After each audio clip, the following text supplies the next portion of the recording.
на рочиште по повод нашиот предлог за определување на мерка притвор против осумничениот Сеат Кочан. Знаете дека тоа е резултат веќе на тоа е резултат на она што Врховниот суд ги укина решенијата на апелациониот суд и на кривичниот совет на Основниот суд Скопје 1 Скопје. И во меѓувреме после укинувањето на тие решенија и кривичниот совет пак го укина решението со кое што беше одбиена нашиот предлог за определување на мерка притвор против Сеат Кочан. Денеска осумничениот не беше присутен на рочиштето. Имаше доставено известие по барање на судот дека осумничениот е во некаква здравствена состојба која што различно се карактеризира. Одбраната ја карактеризира како тешка. Од тоа известие не може да се утврди точно каква е таа здравствена состојба. Побарав од судијата да го повика лекарот, кој што би можел да ни каже за што точно се работи. Има некои во извештајот се наведува дека има стент ставено, вчера му е правена коронографија. Реагирав дека тоа можеби е само рутинска некоја интервенција, дека можеби. Меѓутоа немав сигурен податок дали лицето стварно не може да се појави пред суд и за токму од тие причини барав да дојде лекарот да ја образложи неговата здравствена состојба. Судијата не го прифати тоа барање. Сметаше дека рочиштето може да се одржи без негово присуство и го одржа рочиштето без негово присуство.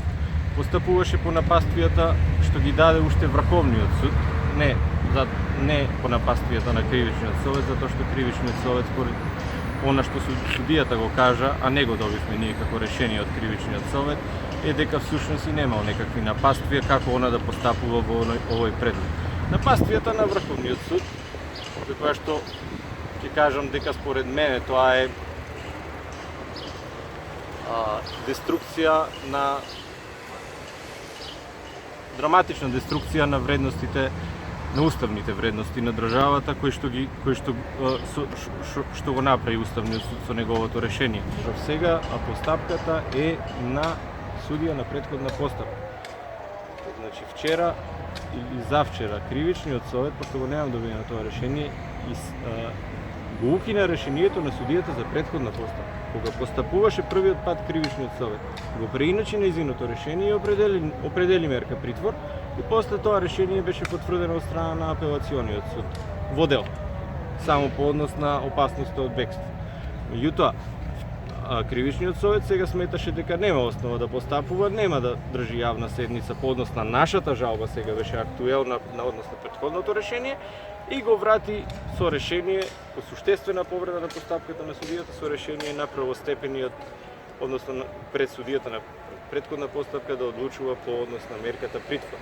Значи сега на ова решение имаме право на жалба и двете страни и во зависност од тоа како е кој ќе се жали. Меѓутоа, ова решение сега и според правниот став на Врховниот суд, за кој повторно ќе кажам воопшто не се сложува, е дека веднаш е извршено сега. Затоа што има одредба во Законот за кривична постапка која што предвидува дека кога судија на претходна постапка ќе определи мерка притвор, извршноста е веднаш. Тоа беше спорно за Врховниот суд кога постапува кривичниот совет, затоа што било дадено веднаш извршност на таа одлука да биде спроведен во притворското оделение и било издадена меѓународна потерница. Врховниот суд се произнел дека таква одлука која носи кривичниот совет не може да биде веднаш извршна, туку таа станува извршна дури поправосилност отколку би се произнел апелациониот суд.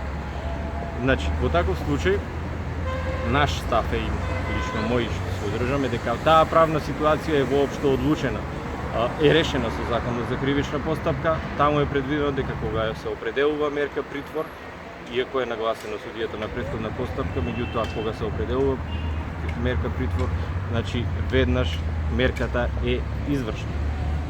Така да тој став за мене барем за мене не принципијален, сметам и за пошироката правна јавност.